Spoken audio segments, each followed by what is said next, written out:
এখনো অবধি আমাদের যা খবর তাতে প্রায় 19টা রুটে বাস চলছে কলকাতার উপরে।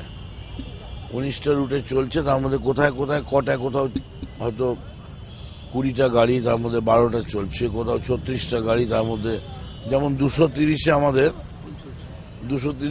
99% চলছে কামারহাটিতে। 242। যেটা ব্যাপার সেটা হচ্ছে যে আজকে একটা গুন্ডামির করার মানসিকতা নিয়ে ধর্মঘট করেছে, কিন্তু আমি যেটা আগে বলেছি তার থেকে পিছিয়ে আসছি না। এই গুন্ডামি আমরা চলতে দেবো না।